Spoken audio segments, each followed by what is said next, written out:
Greetings everyone, my name is Raziel, and in this video I will go over every neutral card from the most recent expansion, Beta-Garmon, and I'm going to give you an overview of whether the cards are good, potential applications, and what roles they could be filling for your deck. Given this expansion had quite a few good cards in it, this may be a little bit of a longer video. Regardless, if you want to see me potentially cover neutrals from other expansions as well, let me know in the comments or in my personal Discord server. Link is in the description of both my channel as well as this video. With all of this out of the way, let's get started. Starting in the Imperial Army, we have Silas Hoerz of the Star Reavers. Hoerz is a 2-energy Solar Auxilia infantry troop with 2 attack and 1 HP, who on rally deals 1 damage to a unit, and if it dies, Silas Hoerz gains Survivor 1. Overall, this isn't a bad card, it's just that its stat line is a little underwhelming to make him worth playing outside of dedicated Solar Auxilia decks. Cheap troops with damage on rally are always solid though, it's just that Hoerz is outclassed in this regard by the likes of the Chiari Thalax, who not just has better stats but also deals damage to adjacent units as well. All of this results in Silas Hoerz probably being a pretty solid troop for Solar Auxilia decks, but that is more or less where his journey ends. Following Hoerz, we have the Flamer Sergeant. The Flamer Sergeant is a 3-energy Solar Auxilia infantry troop with 2 attack and 3 HP, which on resolution deals 1 damage to all enemy troops. Initially revealed with both 4 HP and the resolution ability to hit all enemy units, not just troops, the Flamer Sergeant looked like it would be an amazing troop. And in all honesty, even with the nerfs, it is probably still going to be a very good card. On its own, this is a solid effect for such a cheap and low rarity troop, even outside of dedicated Solar Auxilia decks. Add in synergy with the Cthonian Transport, and you have a very versatile, high value early game troop that oftentimes will still have a meaningful role in the mid to late game. Alternatively, warlords that can protect or buff the Flamer Sergeant's HP can ensure the resolution ability will continue to blast away the enemy board, potentially yielding insane value over the course of a match. In short, this is a great troop with a lot of synergies even beyond the obvious Solar Auxilia decks. Expect to see this card alongside general infantry support like the aforementioned Transport, or even together with Fedestravian as targets for a Chthonian Arvus Lighter engine. Speaking of Arvus Lighter, the next card is the Arvus Lighter Support, a 4-energy tactic with the effect to deal 2 damage to a random enemy troop, which is then repeated for every Solar Auxilia troop you control. As you might expect, this card really is just for dedicated Solar Auxilia decks. Without a meaningful number of Solar Auxilia troops on your board, this card is very bad. However, if you do have a good number of them on your board, this can actually be quite a good way to remove enemy troops. Overall, I'd expect to see this in Solar Auxilia Swarm decks like Lucretia, or in that one Sol Nidoran deck that combos out a good number of cheap Solar Auxilia troops in a single turn. The next card we are going to look at is the Command Vox, which is a 5-energy Solar Auxilia infantry with 3 attack and 4 HP, and the passive ability to make every resolution effect on your field trigger an additional time. Like the Flamer Sergeant, this guy got nerfed after his initial reveal, going up by 1 energy but also gaining 1 more point of attack.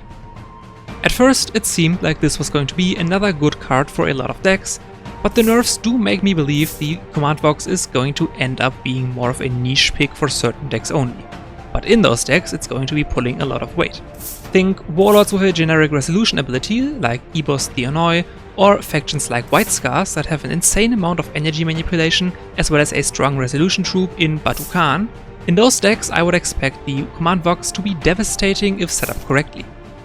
As for regular Solar Auxilia though, for the most part I believe the Command Vox will not be that great in regular Solar Auxilia Swarm, as its cost is relatively high and its stats kind of mediocre. I do believe that the Command Vox will be a great addition for Sol Nidoran and his Solar Auxilia combo deck though. After this we have a card that got a lot of people very excited, the Golden Throne. This is a 5-energy legendary tactic that gives Relentless destroy a random friendly troop and deal 5 damage to a random enemy to your warlord. Now, before I say anything else, can you guys spot the main issue with this card?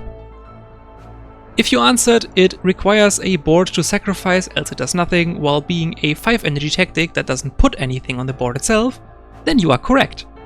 This card looks pretty solid on paper, but only until you realize that the amount of things that you need to get right for it to actively do something is almost ridiculously high.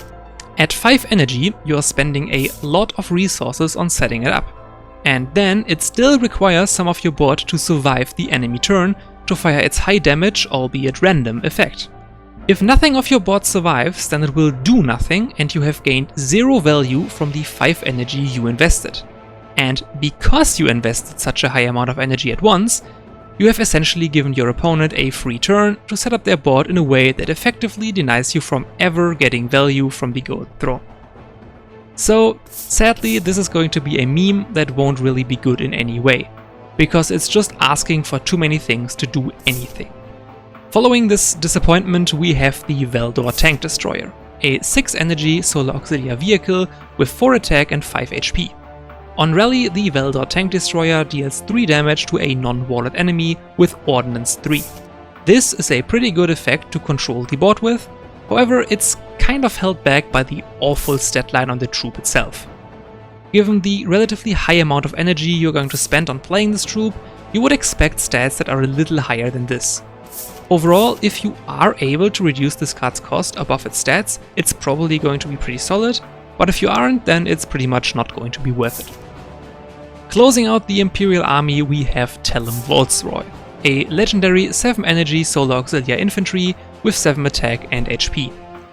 On resolution, Valtzroy gives +1/+1 and frontline to all of your other infantry troops. I would say this is a pretty decent effect to have, especially if your deck specializes in going wide with infantry troops. The resolution not being limited to Solar Auxilia does in theory open up a number of different potential synergies with Traitor Auxilia, Cultists, Sisters of Silence, or even Agents of the Sigillite. Ultimately, while he has potential, I sadly don't think any of these strategies will actually bother using this card though. Apart from Solar Auxilia, the other infantry themes in the neutral factions are pretty much dead, and all the non-neutral ones have better options to spend their energy on, given their infantry is a lot more proactive. For Solar Auxilia though, yeah, this will certainly be a staple. Moving on to Chaos, the first card we're going to take a look at here is Auxilia Vexilla Veletaris, which is a 2 energy Traitor Auxilia infantry troop with 1 attack, 3 HP, and the rally ability to deal 1 damage, and if the target dies, you get to add a random Traitor Auxilia infantry troop to your hand. Now at first glance, this looks awfully similar to Silas Hoerz from earlier, and it indeed does share quite a few things with him. However, this nameless Traitor Auxilia guy here is actually a lot better overall. 3 HP on a 2 energy troop is always nice, meaning it will not go down to most warlords attacking it, and the rally ability is actually pretty solid for a specific kind of deck, because unlike Silas Hoerz, the Vexilla Veletaris generates additional resources instead of trying to fix its own pitiful statline. Yes, the 1 attack is basically nothing, but getting to generate another body on killing something as a 2 energy troop is actually pretty neat if you are playing a warlord that somewhat struggles with resources. Sure, it's not the best card in the world, but in all honesty, this is not a bad card, even though it may look like one at first glance. Overall, if you are looking for a less rifle section-esque card and also wouldn't mind getting your hands on any kind of additional resource possible, this may genuinely be a card for your deck and should at the very least be considered. Moving on to the next Traitor Auxilia infantry, we are looking at the Cthonian Vox Interlock, which is a 3 energy, 2 attack and 3 HP Traitor Auxilia infantry, as already mentioned. The Cthonian Vox Interlock also passively reduces the cost of the first Traitor Auxilia troop you play in a turn by 1 energy. Sadly, there is one glaring issue with this guy. When you play it, you won't get this passive effect during the turn, as the Cthonian Vox Interlock will have been the first Traitor Auxilia that you played that turn if you didn't already play a troop earlier. Add onto this its pretty bad stat line, and you have a card that just flat out won't work in a lot of cases, especially given the only real Traitor Auxilia warlord no longer enhances its survivability anymore. So in short, this is actually not a very good card, and I don't think you should be playing it in your Traitor Auxilia decks. But to be fair, you probably shouldn't be playing Traitor Auxilia decks at the moment in general. From one Chaos troop to another, we are looking at the Deitus Branded, a 4 energy, 4 attack, 3 HP cultist infantry troop with the rally ability to gain +1/+1 for every cultist that died this turn. On paper, this is an insane piece of cultist support. Given the inherent swarm nature of cultists, you can easily get quite a few of them on the board early on, suicide them on 4 energy, and then gain a massive Deitus Branded afterwards. So clearly that means this is an amazing card, right? Well, that's in theory.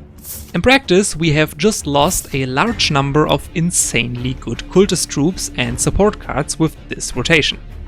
And that significantly hurt all of the actual cultist decks in the game, especially pure cultists and not those wordbearer decks. So while the Deitus Branded is on paper a very strong card for cultists, cultists in general are just overall significantly worse than before. Still, this should probably be going into your cultist decks though. And while we're at it, next up is the Deitus Occult, a 5 energy, 4 attack and HP cultist infantry troop. While the Deitus Occult is on your board, every time a friendly cultist dies during your turn, he summons a random lesser demon to your field to replace it. I'm going to keep it short here. This is another great piece of cultist support that just doesn't fix the issue of cultists overall having just lost a bunch of great cards.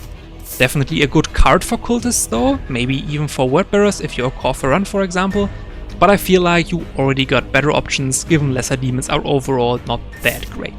Following this is the Throne of the Heretic, a 5 energy legendary tactic that gives your warlord either Poisonous 1 and +5 HP, or Relentless, draw a tactic from your deck and reduce its cost by 1.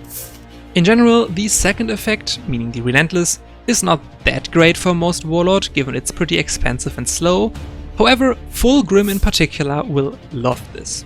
He will definitely be playing this. As for the first effect, this is great for Gym-Boss decks, meaning decks that focus on powering up their warlord instead of having a bigger focus on troops. Sadly, these have gotten kind of rare at the moment, but those that do remain will almost certainly want to play this card. As for regular troop-based midrange decks, you probably don't want this, even though it looks cool. The final thing worth mentioning is Deathguard.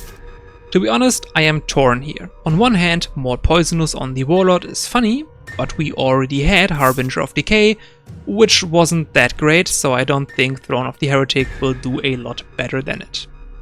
On the other hand, Vios already has Poisonous 1 and also only 30 HP. For him, this could legitimately be a better version of Harbinger, as realistically all you need is Poisonous 2 anyways.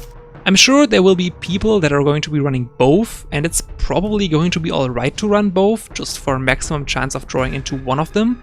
It just doesn't feel good to me personally to do so. This is definitely a card to keep an eye on, and I'm curious as to what its impact on the game actually ends up being. The way I see it, it's very likely people are currently overhyping it a little, but maybe I'm just wrong here. As for now, my personal recommendation is to use this for Fulgrim and Gym-Boss decks, but stay away from it for the others, with the small exception of Vios of the Deathguard. And now, gentlemen, we are moving on to a card that I honestly never thought we would be seeing in this game. The Cthonian Thunderbolt, a 6 energy tactic with the effect to destroy a troop and then the opponent draws 2 cards. Yes, we now have neutral heart removal in this game, even though it's a little expensive and also has a downside attached to it. Previously, it was revealed as a 4 energy card, which in all honesty was pretty damn good, but now it's 6 energy. This is going to be a staple for the Alpha Legion, as the downside of making the opponent draw isn't really a downside for them. Apart from them though, this is almost certainly not better than any faction-specific removal options. For neutrals, you don't have an alternative, so if you want actual removal, you have to play this. Finally, White Scars and Shattered Legions both don't have true heart removal of their own, but honestly I don't think either of them will bother with this, at least not in the current state of either faction, which is the respective release version by the time I'm recording this. So, staple for Alpha Legion most likely, your only option for neutrals, and almost certainly outclassed for anyone else. Still, its mere existence is probably healthy for the game in the long run. Finally, for Chaos, we have the Chthonian Malcador Infernus, a 7 energy Traitor Auxilia vehicle with 5 attack and 6 HP, and the rally ability to destroy an enemy troop with 3 or less attack. Similar to the Valdor tank destroyer, this isn't horrible, but unless you reduce its cost, it's probably not going to be worth it. Additionally, the tank destroyer is almost always going to be better, as reducing an enemy's HP, so the tank destroyer kills it on rally, is a lot easier than reducing a troop's attack stat for the Infernus to kill it, meaning you're almost always going to be restricted to killing a less threatening early or mid-game drop. Still, it's not horrible, just not very good and probably even outclassed as a budget option. Maybe in Traitor Auxilia decks, but as already mentioned, those aren't great in general. And with that, we move on to the final part, the Mechanica. First and foremost, we have a new warlord, Maeph Croux. Croux? However you pronounce that name. Maeph is a legendary warlord with 2 attack, 35 HP, high initiative, her own little simp in the Loyal Attendant, and the 2 energy ability to deal 2 damage, and if the target dies, she gets to act once more. Her simp is a 4 energy special that adds 3 random Mechanicum troops to the hand and reduces their cost by 2 each. This is a very interesting warlord, but ultimately she suffers from what I would call Myrmidon Destructor syndrome. What I mean by that is she does something that isn't bad, it just isn't really supported by a lot of the neutral card pool. On top of that, she has no natural synergy with any of the neutral troop types. These things combined end up making her a lot worse than she needs to be, as no deck will really feel that great for her. Her simp does try to fix this at least, so she can work as a general Mechanicum spam warlord. Apart from her simp, she doesn't really have any synergy with this playstyle though. Ultimately, I'm sure some people will play her because she is quite interesting, but it would highly surprise me if she ends up being very good. Next we have Gulgorahd, a 1 energy tactic that removes stun and poison from a friendly unit, and if it had neither, it instead heals for 2. This is another amazing neutral card, as it is not only the return of stun removal, but also finally a good alternative to the Chthonian Orderly when it comes to poison removal. In general, Gulgorahd is a very versatile card that can fit into basically every deck, which makes it an amazing tech option if the meta requires it. Additionally, Jimbo's warlords will probably use this as a staple. Just an all-around great card. The Fracta Aedificium is next. This 2 energy tactic either deals 3 damage to an enemy troop or returns a friendly troop back to your hand. As it turns out, we are not just getting back stun removal, but also Seek and Destroy. I do think the times where Seek and Destroy were a solid enough card have passed, which in return makes me doubt the Fracta Aedificium will see a whole lot of play. Maybe White Scars will use this as they don't have heart removal and can utilize the return to hand part, but they probably have better alternatives. Overall, not a bad card, but one that just doesn't feel like it belongs into the current game anymore. The same cannot be said about the 147 Gamma Adsecularis though. This 3 energy infantry has 3 attack and HP, as well as Vantage, and the 1 energy ability to choose and draw a vehicle from your deck. Basically, this is Ulan Huda as a troop, and that is pretty good actually. I can certainly see this being an amazing card for decks that are running quite a few vehicles, but still want to draw specific ones, and thus would greatly appreciate this card.